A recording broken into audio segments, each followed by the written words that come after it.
Hello and welcome back to Couples Create Cash Flow. My name is Jordan Johnson and I'll be your host today. Today we're going to talk more about HELOCs and we're going to look at the difference between first lien HELOCs and second lien HELOCs. So first of all, what is a first lien HELOC? We're going to really dive into that. Some of you may have heard of the term of HELOC before, but maybe didn't really know what the difference was between a first and second position HELOC, or even what a lien means or what the position means. And so we're going to get into that first lien HELOC, and then we're going to also look at the differences. But stay tuned till the very end of the video, and we will be able to share. I'll be able to share with you a free gift that I have for you, and then also tell you a little bit about a new masterclass that I'm starting. So stick around to the end. Here we go. What's a HELOC? A HELOC stands for a home equity line of credit.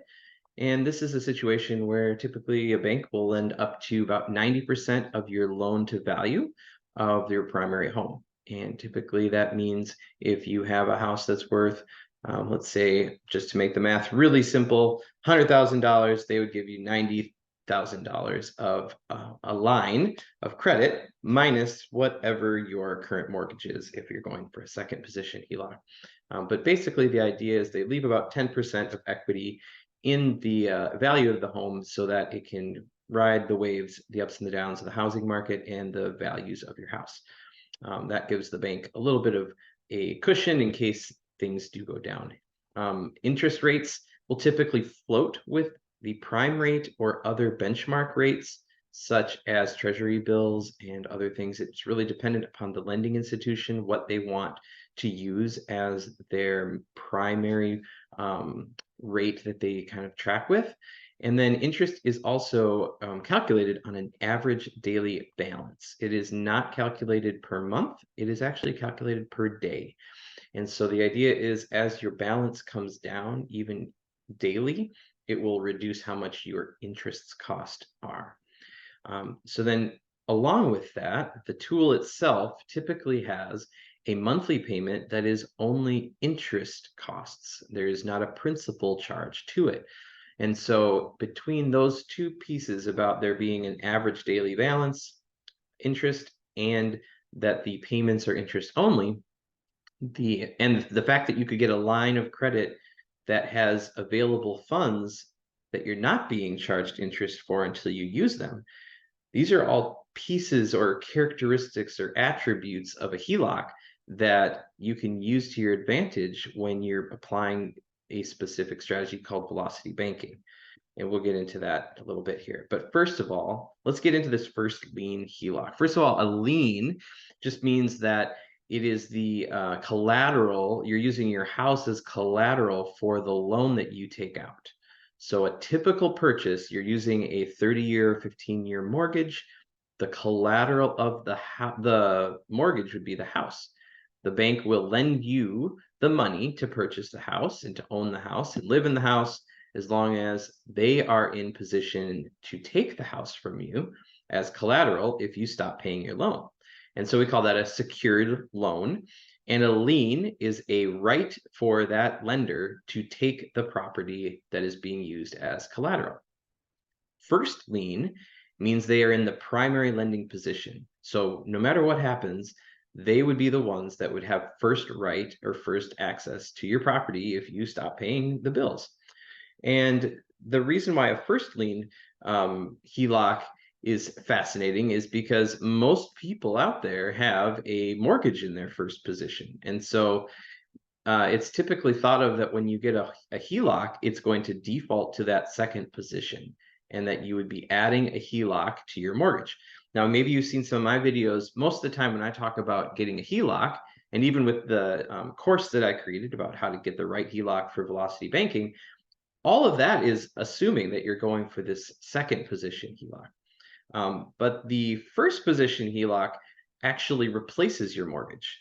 So instead of having a mortgage payment and a HELOC, you take the mortgage payment away completely and you use that HELOC as a giant line of credit up to 90% of your value of your house, with the amount that you have already had as a balance on your mortgage transferring over to that new HELOC. that means that your monthly payments for your mortgage disappear. And you could take that same amount of money you were paying per month on your home mortgage and apply it directly towards your HELOC balance instead. And you may say, well, why would I even want to mess with that? That sounds risky. If the rates go up and down, they float. Why would I want to take a fixed 30-year rate and put a floating rate on a large balance of my loan? And while that can feel very scary in a lot of ways, it really just depends on what your goals are and what you're trying to accomplish. Maybe you like having a monthly mortgage payment. Maybe you enjoy being able to predict every single month how much your payment's going to be, and it doesn't bother you that much that you're paying a lot of interest over the lifespan of that loan. Or maybe you don't really think about the fact that in the first 5 to 7 years of having a home on a 30-year mortgage, your payments are going almost entirely towards the interest costs and not the principal, because you're paying a fixed amount through the entire 30 years of the loan. And so at the beginning, the bank is getting their interest charge before you make your principal payment out of that amount.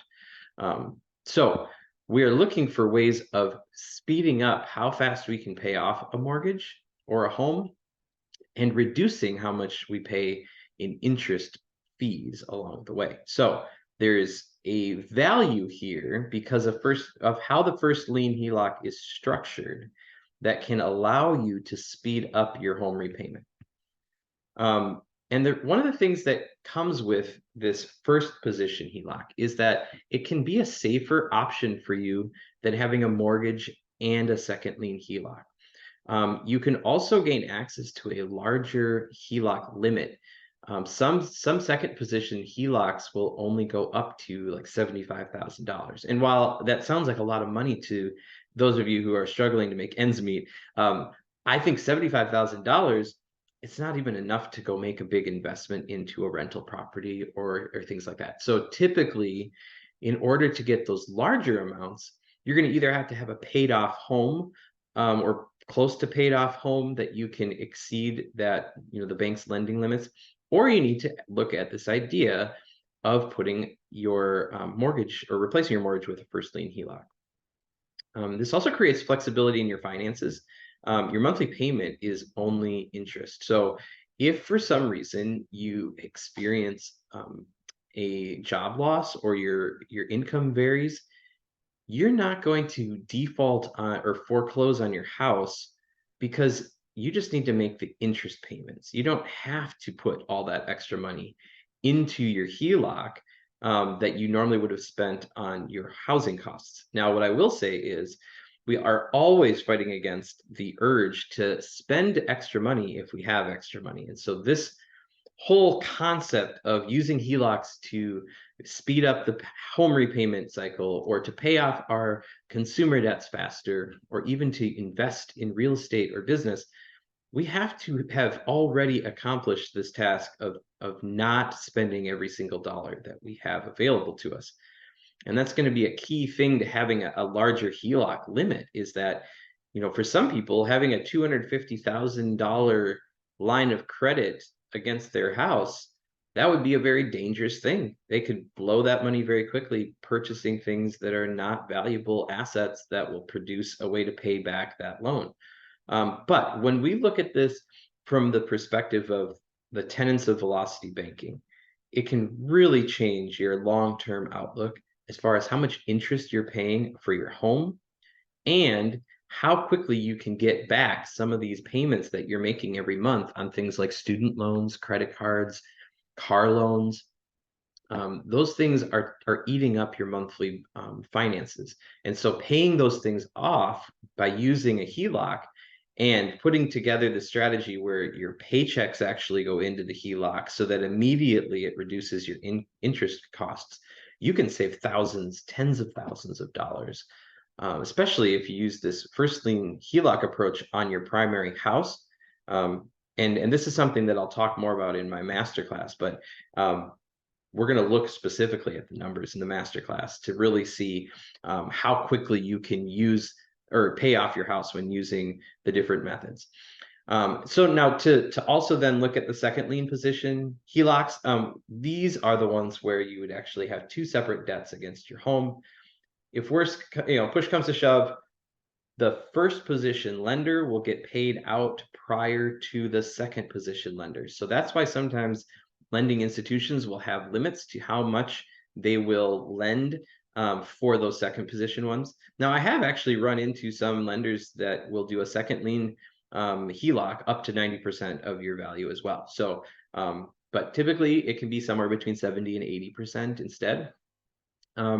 And with these second position HELOCs, typically there's not a lot of equity to work with if you've got a mortgage already. And so usually these are smaller accounts, but sometimes it's a good way to get started with a HELOC and with velocity banking, because if you've never used the strategy before, it can take a little bit to get into it. This also can give you some quick liquidity. For example, if you needed to make a home repair that was unforeseen, if you had an open line of credit on your house and you hadn't used it yet, let's say you just went out and you got a $30,000 HELOC and it was sitting there available to you, but you didn't use it, that costs you nothing. Like it literally costs you maybe $500 to get an appraisal done. But actually, I just got a HELOC last year or so that didn't even require me to have an appraisal done. They use an online home valuator. So not every lending company is going to do that, but there are ways of doing it where you actually don't have to pay the appraisal fee. And then it's just the closing costs for your lender, which, on a second position loan like this can typically be very cheap. I think I paid at the most $200 for my HELOCs that I've gotten. So that was with a private, or not a private, but that was with a credit union. So sometimes credit unions are able to work with their members a little bit differently than larger banks. So the second lien HELOC is really an add-on line of credit. And we already talked about this. It doesn't really have as high of a limit as your other one could have, the first lien HELOC, because you have to account for the fact that you have a balance on your mortgage. And this does not replace your mortgage payment. So one thing that I hear from people is, well, why would I want to get a second lien HELOC if it means now I have an extra debt payment every month? And you're right in the sense that if you were to use those funds directly for something that does not lower your monthly costs, like say going on a cruise, yeah, you would now have a monthly payment on the money that you spent to go on the cruise. There's nothing fancy about getting ahead when you're spending money on consumable things or experiences or on depreciating assets. None of those things help. But when you look at using these HELOCs to try to pay off debt, improve your property, buy a rental property, fix up a rental property, make an investment into a business, lend the money out in a positive way as an investor to somebody that's doing these things, you're going to get money back. And my whole philosophy is about increasing your cash flow. When your cash flow increases, you're able to pay your bills without having to work. You want this passive income from the money left over, the way that you spend your cash, the way that you spend your money to buy assets. Those funds get directed towards an entity of some sort that brings money back to your economy, your personal economy. So this is all about how are you using the tool, and not so much about is the tool good or bad. I get a lot of comments about people saying, well, you're just adding more debt. You're just adding more debt. Yeah, it's true. But we're also using a strategy that this particular debt tool creates. There's an unfair advantage when using this tool correctly. And when I say unfair, I don't mean to the bank that lent it to you. I mean to the people that you owe money to, because you're going to be able to pay them off much faster than you thought and they thought, and you're going to save a lot of interest payments, and you're going to free up monthly cash that you wouldn't have had in the first place. Another piece about this second lien is that sometimes people don't have enough equity in order to make it worth it to get a HELOC. So like if you can only free up $5,000 on a HELOC, that might not actually be enough to do anything significant with. So what I typically tell people at that point is work your hardest at creating monthly cash flow. Use your monthly cash flow without using a HELOC yet. to chunk down some of your debts and use the classic debt snowball routine just to give yourself a little bit more breathing room, or even use your extra payments if you don't have a lot of other debt. Use your extra payments to pay down your house a little bit more, and then you can create more space for that HELOC.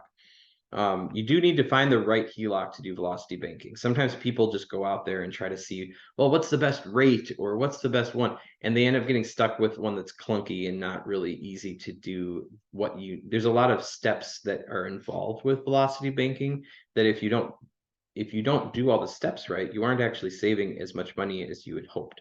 And so the better a tool is already designed to be compatible with velocity banking, the better for you as the end user. So as we talk about velocity banking, I've kind of hinted at this a little bit, but you're really looking at taking the money from your HELOC. You're leveraging that HELOC money, which is available to you immediately once the account is open, to pay large chunks of money towards your debt. And then you take the paychecks that you earn from your job, you directly deposit them into your HELOC, because your HELOC functions like a checking account. You can deposit money into it, and then that reduces your balance. And because your balance is calculated daily, it reduces how much you owe to the bank. And this is happening immediately whenever that money is deposited. So when I said there were lots of steps, there are things you can automate, like the money coming from your paycheck can get direct deposited instead of you getting a paper check or even a direct deposit to a different account and having to transfer the money in. Those things add days, and even little bits of time like that over the course of 10 years or 5 years, those things add up. And so you're trying to have the most optimized approach. Once you look at having this HELOC and you look at your debts that you have, you're trying to take out that maximum chunk. And in order to determine that, you're looking at, what is my annual cash flow? So your monthly budget, how much you have left over, spread out over the course of 12 months. Now, this can be somewhat hard to determine unless you know your numbers. And so I always have people start with, hey, what's your income? What's your expenses? And how do you start there? Once you figure out what you average for your cash flow every month, now you can take that number times 12. So let's say you had $200 left over each month. You multiply that by 12. Oh, look, now I have $240 or if you $200 every month times 12, $2,400 a year. That could be the maximum amount of chunk that you would put towards a debt. Now, for some people, they would rather do a 6-month than a 12-month. And what this means is you would take the funds from your HELOC, like in this case, $2,400, and you'd put it towards a debt that you want to pay off. And if that amount actually would pay off a debt in full, then your cash flow to pay that back to your HELOC is actually going to be something that you can do faster than 12 months because you've freed up a monthly payment. So for example, let's say you have a car loan that only has $2,000 left on it, but you still have monthly payments for another 5 or 6 months. If you pay that off immediately, not only do you save the extra interest for those 6 months, you also free up your monthly payment, and that monthly payment adds to your cash flow. So you have your 200 plus maybe another, let's say another $120. Now you have $320 going back to the cash flow, and you just keep that ball rolling. The other thing you can look at to know what kind of chunk to make would be the 2/3 rule. So you look at your HELOC limit, you look at 2/3 of that. So you would multiply your limit by 0.66 or 66%, and you'd want to see what that maximum amount you would want to have in your HELOC. And the reason why we would look at it like that, and this is not a hard, fast rule, this is more of an idea of what's the safest way to use your HELOC. But if you were to go above 2/3, it could make your credit score go down, especially if you keep a balance there. The idea behind the HELOC and the velocity banking would be that you're constantly putting a large chunk on it as a balance, and then you're bringing it down right away. And so it shouldn't affect your credit score too much at all. It should actually help your credit score that you're using your credit line, but you're not maxing it out, and then you're paying it off, and you're making regular payments, because every time your paycheck goes into your HELOC, that's your payment for the month. So you don't have to make an additional payment, and you're always going to have that money getting counted as a payment. So your HELOC account, when it reports back to your credit bureau, is going to say that you're always on time, which is awesome. So this brings me to, if you would like some help getting a second lien HELOC, I've created a 2.5-hour course. It's only $47, and it's called How to Get the Right HELOC for Velocity Banking. I go through step by step what you need to do. There's going to be that phase where you're looking for the right kind of HELOC. You're doing the research online. I kind of walk you through a case study where you could kind of see what it's like to look at these different companies and the lending practices that they have. And then we look through how do you make those conversations happen with the lender and build that relationship, that rapport, so that when you go to apply, you can actually receive that HELOC. And then I also get into that first step of how do you get set up to do velocity banking well. So all that is jam-packed into 2.5 hours. Feel free to check that out in the link in the description below. And then your free gift for getting this far into the video is the 3 steps to start velocity banking. I've just got a guide that gives you some of the basic things we talked about in this video, plus a HELOC checklist. So if you're looking at, comparing different places, you can use that checklist to see what the best option is. So if you want to skip the full course on how to get the right HELOC and just want to use the checklist as a cheat sheet, feel free to click the link in the description below to get your free guide. All I ask for is that you give me your email so I can keep sending you more information about velocity banking and other videos that I post. I don't spam you or sell your information at all. And then the last part here is I'm actually going to be putting out a HELOC masterclass specifically about the first lien HELOC. This is a strategy that is all about paying off your house as fast as possible. And this first lien HELOC that I'm going to tell you about in this masterclass can help you pay off your house in less than 10 years. You can save tens of thousands of dollars in interest fees over the course of time. And I'm going to really show you how the math works. I've been preparing some spreadsheets that truly show how the payoff looks, what are all the factors, because there's a lot of math that's involved with even just showing you how a 30-year mortgage would work with extra payments, or 15-year mortgage. We're going to compare 30-year mortgage, 15-year mortgage, and first lien HELOC, and we're going to see how much money do we actually save given an example. So I'm going to be releasing that masterclass very soon. And so when you look in the link in the description below, you can sign up to join that, to watch that free masterclass whenever that is available. So feel free to check out those links. Thank you so much for watching. And until next time, stay tuned. And I hope you have a lot of success in your finances.